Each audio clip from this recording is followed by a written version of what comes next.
ಇತ್ತೀಚಿನ ಸಂಚಿಕೆಗಳನ್ನು ಜಾಹೀರಾತಿನ ಕಿರಿಕಿರಿ ಇಲ್ಲದೆ ನೋಡಿ.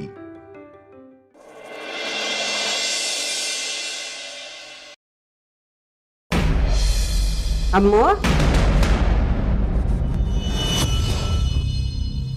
ವೈಜಯಂತಿ ಎಲ್ಲಮ್ಮ ಕಾಣಿಸ್ತಾ ಇಲ್ಲ.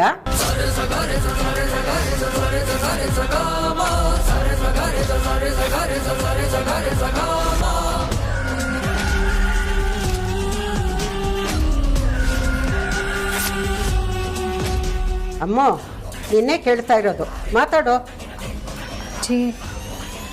ಅದು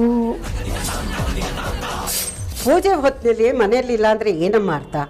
ನನಗೆ ಹೇಳ್ದೆ ಎಲ್ಲೂ ಹೋಗಲ್ಲ. ಅವಳನ್ನ ಯಾರು ಆಚೆ ಕಳಿಸಿರೋದು?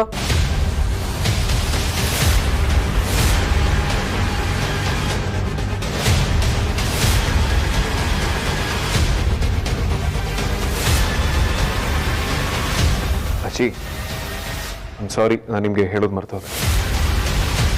ಅವ್ರನ್ನ ಮನೆಯಿಂದ ಹೊರಗೆ ಕಳಿಸಿದ್ದು ನಾನು. ಏನೋ ಅವಳನ್ನ ಮನೆಯಿಂದ ಆಚೆ ಕಳಿಸಿದ್ಯಾ?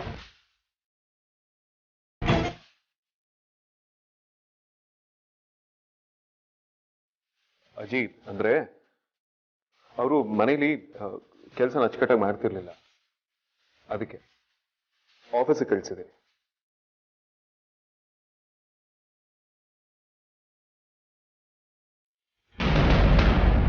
ಆಫೀಸಲ್ಲಿದ್ದು ಎಲ್ಲ ಕೆಲಸ ಮಾಡ್ತಿರ್ತಾರೆ. ಏನು ಅವಳ ಮನೆಯಿಂದ ಆಚೆ ಕಳಿಸಿದ್ಯಾ? ಅವಳನ್ನ ಯಾರೋ ಮನೆಯಿಂದ ಆಚೆ ಕಳಿಸು ಅಂತ ಹೇಳಿದ್ದು? ಅವಳು ಸರಿಯಾಗಿ ಕೆಲಸ ಮಾಡಲ್ಲ ಅಂತ ಯಾರೋ ನೀನು ಹೇಳಿದ್ದು?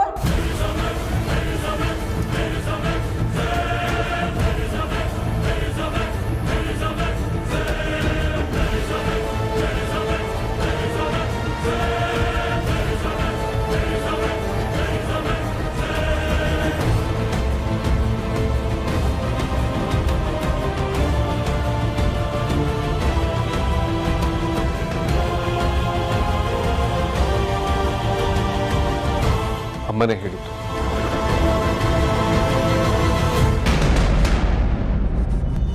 ಅವಳು ಯಾರೋ ವೈಜಯಂತಿನ ಆಚೆ ಕಳಿಸೋದಕ್ಕೆ?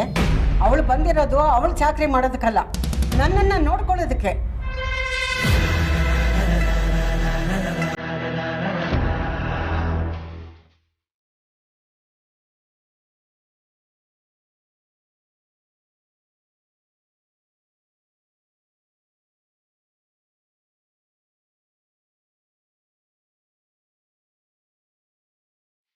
ಲೇ ಮುತ್ಕಿ, ಆಸ್ತಿ ಪತ್ರ ಒಂದು ನನ್ನ ಕೈಗೆ ಸಿಗಲಿ, ನಿನ್ನ ಮೊಮ್ಮಕ್ಕಳನ್ನ ಬೀದಿಗೆ ನಿಲ್ಲಿಸಲಿಲ್ಲ ಅಂದರೆ ನನ್ನ ಹೆಸರು ಚಂದ್ರನೇ ಅಲ್ಲ.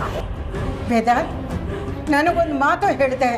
ವೈಜಯಂತಿನ ಮನೆಯಿಂದ ಆಚೆ ಕಳಿಸಿ ದೊಡ್ಡ ತಪ್ಪು ಮಾಡಿಬಿಟ್ಟೆ. ಅವಳು ಯಾಕೋ ಆಚೆ ಕಳಿಸ್ದೆ?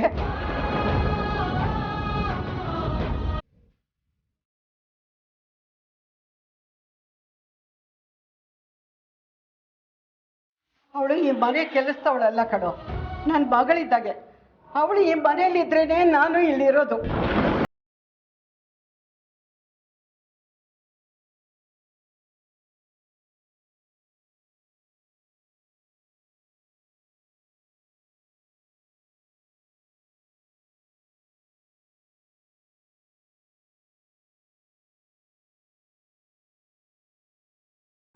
ನಾನು ಅವ್ರನ್ನ ವಾಪಸ್ ಮನೆ ಕರ್ಕೊಂಡು ಬರ್ತೀನಿ. ಮೊದಲು ಆ ಕೆಲಸ ಮಾಡು.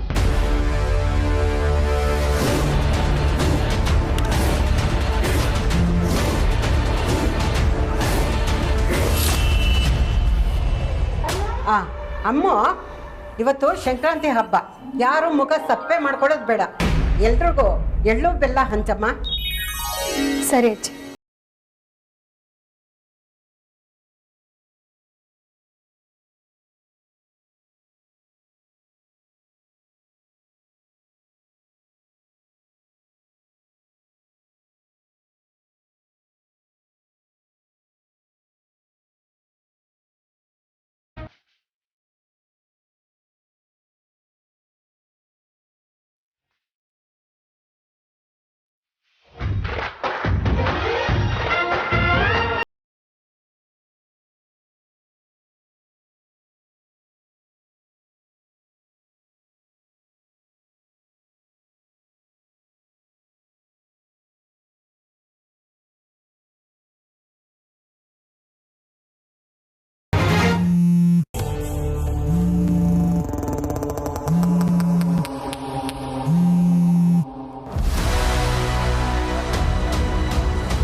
ಮೇಡಮ್ ನನಗೆ ಕೊಡಲೇ ಇಲ್ಲ.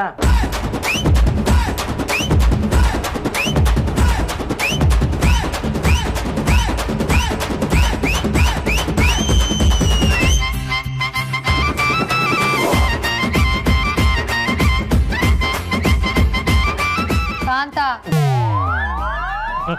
ನಿಧಾನಕ್ಕೆ ತಿಂತೀನಿ. ರೀ ಕಾಂತ, ಅದು ಪ್ರಸಾದ, ಟಿಫನ್ ಅಲ್ಲ. ಪ್ರಸಾದನ ಪ್ರಸಾದ ಥರ ತಿಂದು.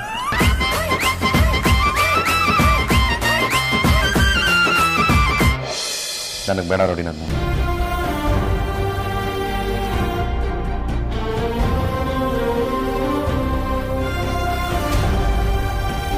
ಕೊಡಿ.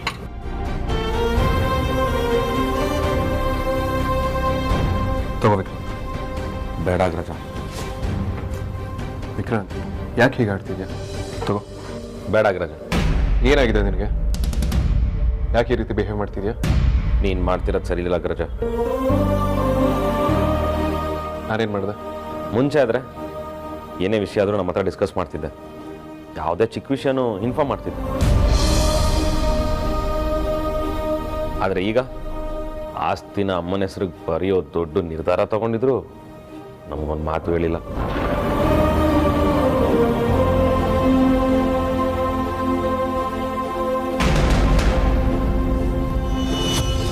ಇಷ್ಟು ಅರ್ಜೆಂಟ್ ಏನಿತ್ತು ಈ ಡಿಸಿಷನ್ ತಗೊಳಕ್ಕೆ? ಗೊತ್ತಿಲ್ಲ. ವಿಕ್ರಾಂತ್, ನನಗೆ ಇನ್ನೊಂದಿನ ಟೈಮ್ ಕೊಡು. ನಾನು ಏನಕ್ಕೆ ಅಮ್ಮನ ಆಚೆ ಕಳಿಸ್ತೇನೆ ಅನ್ನೋದು ನಿನಗೆ ಗೊತ್ತಾಗತ್ತೆ. ಒಂದು ವೇಳೆ ಅದಾದ್ಮೇಲೂ ನಾನು ಮಾಡಿರೋ ತಪ್ಪು ಅಂತ ನಿನಗೆ ಅನ್ಸಿದ್ರೆ ನಿನಗೆ ಏನು ಪನಿಷ್ಮೆಂಟ್ ಕೊಡಬೇಕು ಅನ್ಸುತ್ತೋ ಅದನ್ನು ಕೊಡು. I take it. ಸರಿ.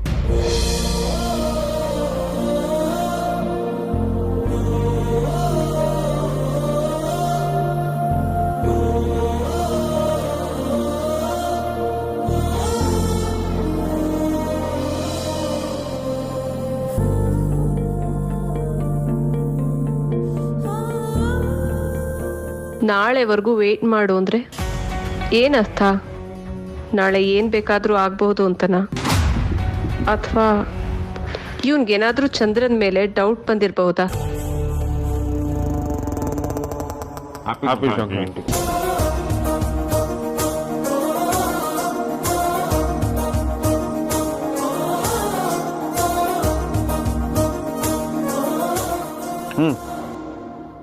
ಅಜ್ಜಿ,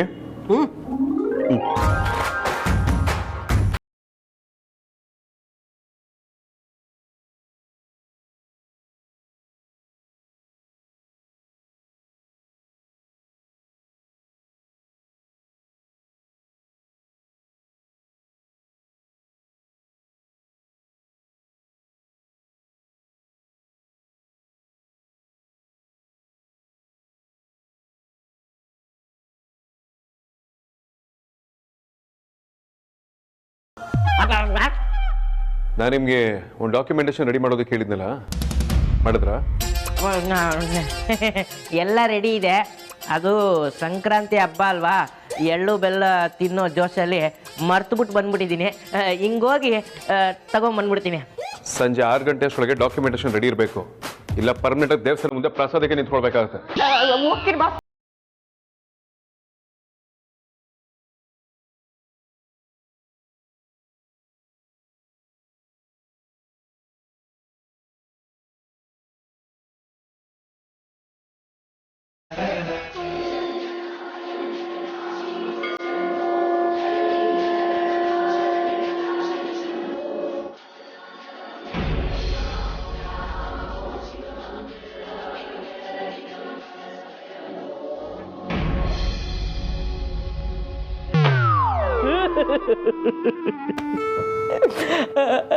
ಅಲ್ಲ, ಇಷ್ಟು ವರ್ಷ ನಿಯತ್ತ ಕೆಲಸ ಮಾಡಿದ್ದೀನಿ.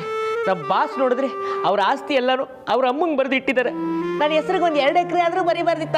2 ಎಕರೆ ಬಿಡು, 2 ಕುಂಟೆ ಆದರೂ ಬರೀಬಾರ್ದಿತ್ತ? ಒಂದು ಮನೆ ಕಟ್ಟಿಸ್ಕೊಂಡು ಸ್ವಿಮ್ಮಿಂಗ್ ಪೂಲ್ ಮಾಡಿಸಿ ಆರಾಮಾಗಿ ಈಜ್ಕೊಂಡಿರ್ತಾ ಇದ್ದೆ. ನಿಯತ್ತಿಗೆ ಬೆಲೆನೇ ಇಲ್ಲ. ಹೋಯ್ತು, ಎಲ್ಲ ಹೋಯ್ತು.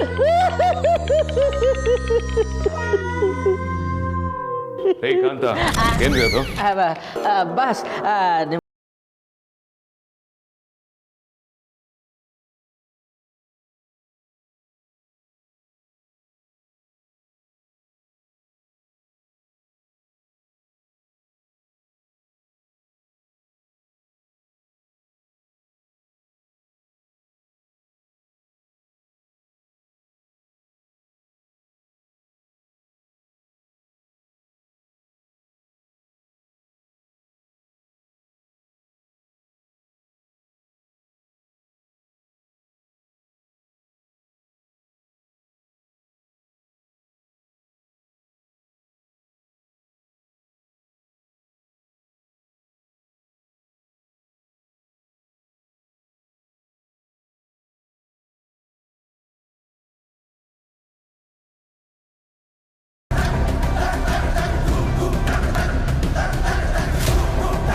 ನಾನು ನಿಮ್ಗೆ ಹೇಳಿದಾಗೆ ಪವರ್ ಆಫ್ ಅಟಾಲ್ ನಿಮ್ಮ ಹೆಸರಲ್ಲಾಗಿದೆ.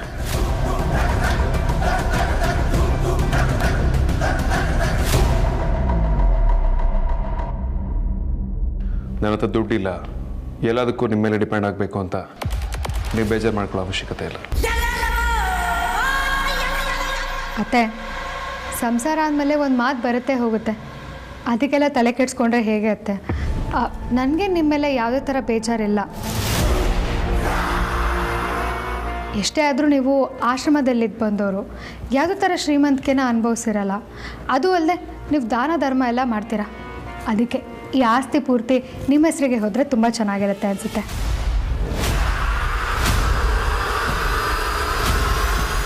ವಸಿಷ್ಠ ಕುಟುಂಬದ ಆಸ್ತಿನ ನೀವು ಹೇಗೆ ಬೇಕಾದರೂ ಬಳಸ್ಕೋಬೋದು. ಒಂದ್ಸಲ ಚೆಕ್ ಮಾಡಿಕೊಡಿ.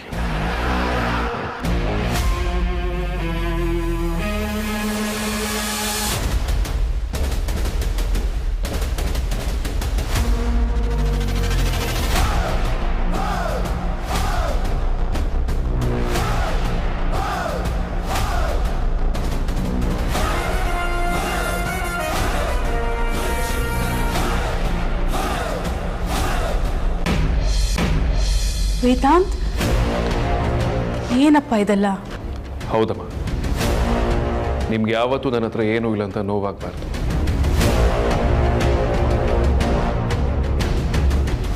ಬೇರೆಯವ್ರ ಮೇಲೆ ಡಿಪೆಂಡ್ ಆಗಿದ್ದೀನಿ ಅಂತ ಕೂಡ ಅನ್ನಿಸ್ಬಾರ್ದು.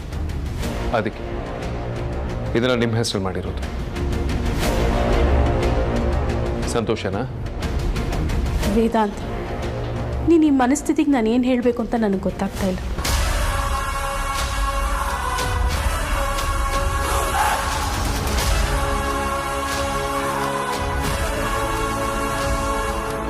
ನಿನ್ನ ತಾಯಿ ಬೇರೆಯವ್ರ ಮೇಲೆ ಡಿಪೆಂಡ್ ಆಗಬಾರ್ದು ಅಂತ ನಿನ್ನ ಆಸ್ತಿನೆಲ್ಲ ನನ್ನ ಹೆಸ್ರಿಗೆ ಬರ್ತಿದ್ಯಾ ಅಂದರೆ ಏನು ಹೇಳಲಿ ವೇದಾಂತ್ ನಿನಗೆ? ಪ್ರತಿ ತಂದೆ ತಾಯಿಗೂ ನಿನ್ನಂಥ ಮಗ ಇದ್ದರೆ ತಂದೆ ತಾಯಿಗಳು ಆಶ್ರಮ ಸೇರ್ಕೊಳ್ಳೋ ಪರಿಸ್ಥಿತಿನೇ ಬರೋದಿಲ್ಲ.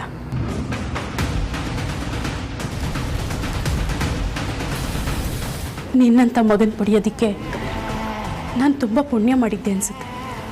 ಆ ಥರ ಏನು ಮಾತಾಡಬೇಡಿ ಅಮ್ಮ. ನಿಮ್ಮನ್ನ ತಾಯಿಯಾಗಿ ಪಡೆಯೋದಕ್ಕೆ ನಾವೆಲ್ಲರೂ ಪುಣ್ಯ ಮಾಡಿದ್ವಿ.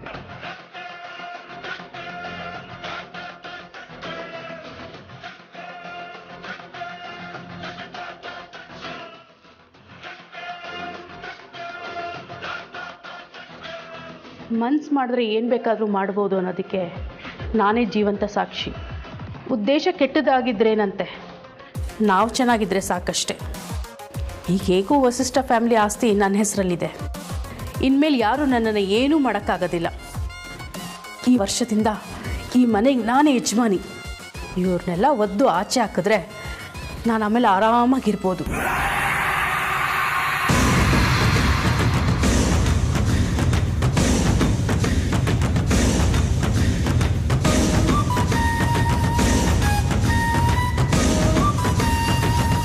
ಅತ್ತೆ, ಏನು ಯೋಚನೆ ಮಾಡ್ತಿದ್ದೀರಾ? ಏನೂ ಇಲ್ಲ ಅಮೂಲ್ಯ. ವೇದಾಂತ್, ನಿನಗೊಂದು ವಿಷಯ ಹೇಳೋದೇ ಮರ್ತೋದೆ.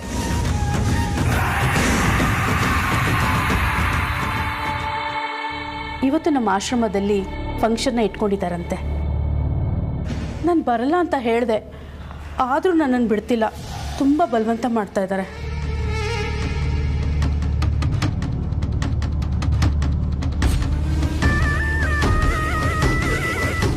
ನೀನು ಓಕೆ ಅಂದರೆ ನಾನು ಹೋಗಿ ಬರಲಾ ವೇದಾಂತ್? ಶ್ಯೂರ್ ಅಮ್ಮ, ಹೋಗಿ ಬನ್ನಿ.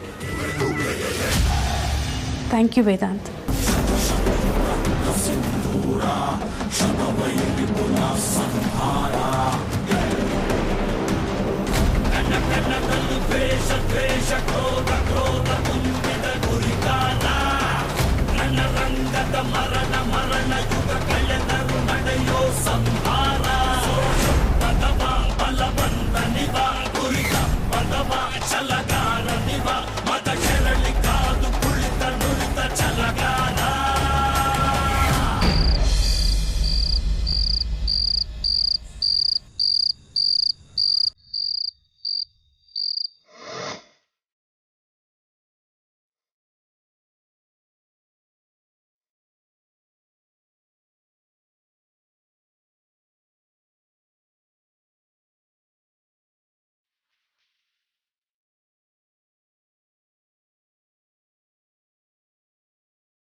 ಹಲೋ ಎವ್ರಿವಾನ್, ಯಾರು ಸಂಕೋಚ ಮಾಡ್ಕೋಬೇಡಿ. ಫುಲ್ ಬಿಂದಾಸ್ ಪಾರ್ಟಿ ಮಾಡಿ. ಇವತ್ತಿನ ದಿನ ಎಲ್ಲ ನಮ್ಮದೇ.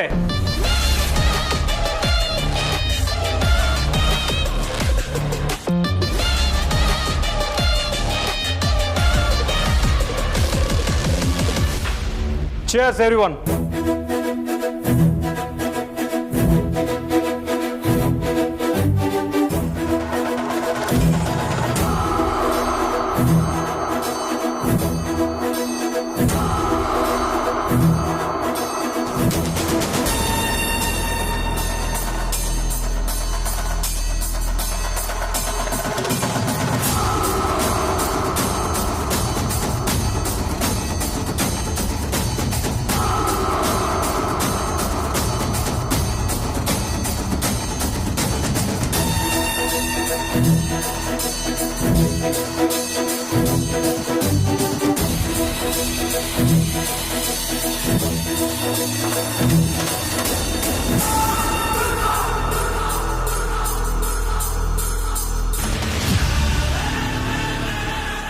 ಕೂತ್ಕೊಳ್ಳಿ, ಎಂಜಾಯ್ ಮಾಡಿ.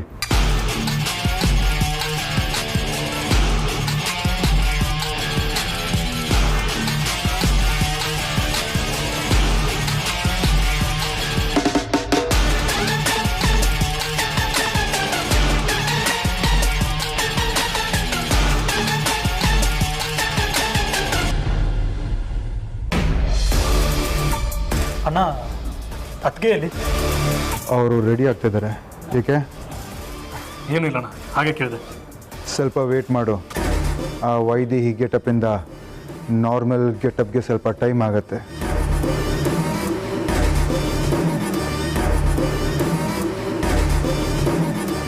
ನೋಡು, ಅವಳು ಬಂದ್ಲು. ವಾ ಅವತ್ತಿಗೆ ನೀವಿವತ್ತು ಎಷ್ಟು ಚೆನ್ನಾಗಿ ಕಾಣಿಸ್ತಾ ಇದ್ದೀರಾ ಗೊತ್ತಾ?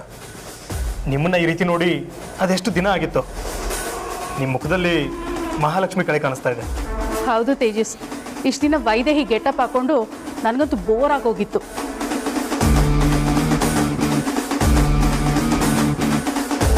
ಆ ಮನೆಯಿಂದ ಯಾವಾಗ ಆಚೆ ಬರ್ತೀನೋ ಅಂತ ಅನಿಸ್ಬಿಟ್ಟಿತ್ತು.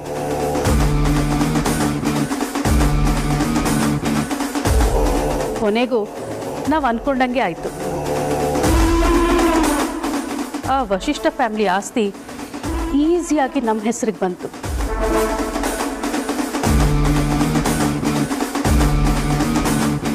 ಆ ವೈದೇಹಿನ ಮನೆಯಿಂದ ಆಚೆನೂ ಕಳ್ಸಾಯ್ತು.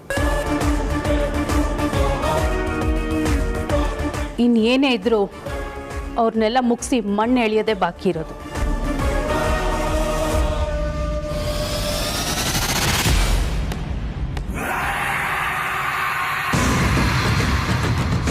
ಆ ದಿನನೂ ದೂರ ಇಲ್ಲ ಅದಕ್ಕೆ.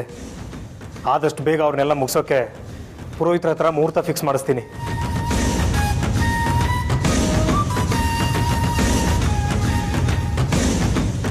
ಅವರೆಲ್ಲರನ್ನೂ ಒಟ್ಟಿಗೆ ಕಳಿಸೋಣ. ಬಟ್ ಸದ್ಯಕ್ಕೆ ನಮಗೆ ಗ್ರ್ಯಾಂಡ್ ಸಕ್ಸಸ್ನ ಎಂಜಾಯ್ ಮಾಡೋಣ. ಸರಿ ತೇಜಸ್.